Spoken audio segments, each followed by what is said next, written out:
کیسے یہ ممکن ہے میرے محترم بزرگوں؟ آپ جانتے ہیں قرآن اور حدیث کا علم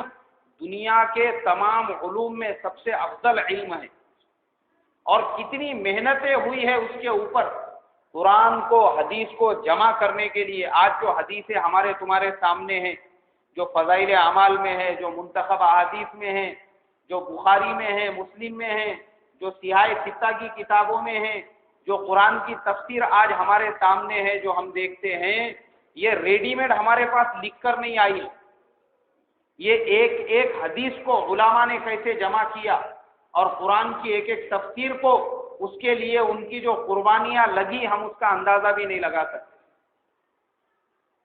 جب اللہ کے نبی صلی اللہ علیہ وسلم کا وصال ہو گیا تو حضرت عبداللہ ابن عباس رضی اللہ تعالی عنہ نے یہ ارادہ کیا کہ اب تو اللہ کے نبی دنیا میں نہیں ہیں، اگر ہم نے ان کے حدیثوں کو جمع نہیں کیا، ان کی سیرت کو جمع نہیں کیا، قرآن کی تفسیر کو جمع نہیں کیا، تو پھر ایک وقت ایسا آئے گا کہ لوگ اس کو بھول جائیں گے۔ ان کے اندر یہ فکر پیدا ہوئی، اس لیے کہ حضرت عبداللہ ابن عباس رضی اللہ عنہما یہ اللہ کے نبی صلی اللہ علیہ وسلم کے چچا زاد بھائی بھی تھے، یہ اللہ کے نبی صلی اللہ علیہ وسلم کی زوجہ محترمہ حضرت میمونہ کے بھانجے بھی تھے،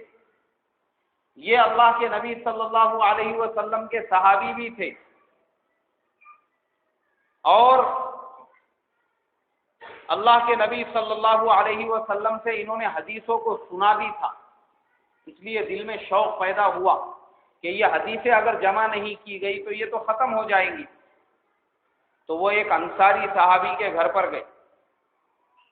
اور ان سے یہ کہا کہ دیکھو میرے دل میں ایسا ایسا خیال پیدا ہوا ہے، ہم دونوں مل کر اللہ کے پیارے نبی صلی اللہ علیہ وسلم کی تمام حدیثوں کو جمع کریں گے۔ انہوں نے کہا کہ دیکھو بڑے بڑے اکابر صحابہ ابھی زندہ ہے، ان کی موجودگی میں کون ہمارے پاس حدیث پوچھنے کے لیے آئیں گے؟ مگر حضرت عبداللہ ابن عباس رضی اللہ تعالی عنہما وہ ارادے کے پکے تھے، تو وہ یہ کہتے ہیں کہ میں ایک ایک صحابی کے گھر پر جاتا اور ان سے یہ پوچھتا کہ آپ نے اللہ کے نبی صلی اللہ علیہ وسلم سے کوئی حدیث سنی ہے؟ اگر وہ کہتے تو میں اس کو اپنے پاس میں لکھ لیتا تھا تاکہ اس کو تحریر میں لایا جا سکے اور وہ حدیث محفوظ ہو جائے۔ تو میں ہر ایک کے گھر پہ جاتا، یہاں تک کہ بعض مرتبہ ایسا ہوتا کہ میں کسی کے گھر پہ دوپہر کے وقت جاتا، دھوپ رہتی اور میں دھوپ کی حالت میں ہی ان کے دروازے کے باہر ان کا انتظار کرتا، آندھیاں چلتی، ریت اڑ کر آتی، میرے منہ پر لگتی، یہ ساری تکلیفوں کو میں نے برداشت کیا، اور وہ کرنے کے بعد میں پھر میں ان کے پاس وہ جب اٹھتے اور ملاقات کے لیے آتے تب جا کے میں ان سے کہتا کہ میں آپ کے پاس صرف ایک حدیث معلوم کرنے کے لیے آیا۔ تو وہ یہ کہتے کہ آپ تو اللہ کے نبی کے رشتہ دار ہیں، اگر آپ حکم دیتے تو میں حاضر ہو جاتا۔ تو وہ یہ جواب دیتے کہ نہیں، میں طالب علم ہوں، اور علم جو ہے وہ استغنا کے ساتھ میں آدمی حاصل نہیں کر سکتا، اس کے لیے جوتیاں رگڑنا پڑیں گی، اس کے لیے گھٹنے ٹیکنے پڑیں گے، اس کے لیے کسی کی منت سماجت کرنا پڑیں گی،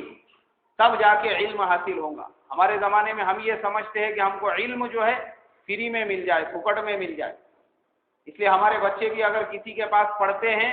اس نے اگر ڈانٹا بھی تو ہم کو برا لگتا کہ ہمارے پھول جیسے بچوں کو مولانا نے ڈانٹ کے مرجھا ڈالا۔ ہم کبھی ہمارے بچوں کو جھڑکی نہیں دیتے، ان کو کھڑے نہیں کرتے۔ ہم یہ سمجھتے ہیں کہ علم ہم کو بس رسگلے کے جیسا ملنا چاہیے کہ ہم منہ میں ڈال کے اس کو ڈائریکٹ نگل لے بغیر چابی کے، ایسا علم نہیں آتا۔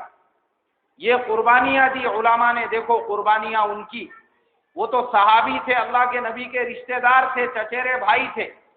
اس کے باوجود لوگوں کے گھروں پہ جا کر کھڑے رہتے اور دوپہر کی دھوپ میں انتظار کرتے، اس میں منہ پہ ریتی بھی لگتی، ہوائیں بھی چلتی، آندھیاں بھی آتی، سب برداشت کرتے، اور پھر وہ جو حدیث بولتے اس حدیث کو اپنے پاس لکھ کر لے لیتے۔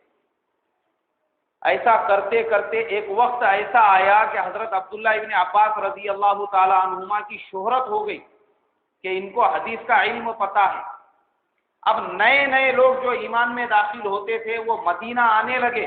اور انہوں نے مسجد نبوی صلی اللہ علیہ وسلم میں ایک حدیث کا حلقہ لگایا لوگوں کو حدیث سکھانے کے لیے، اور لوگ دور دور سے ان کے پاس حدیث معلوم کرنے کے لیے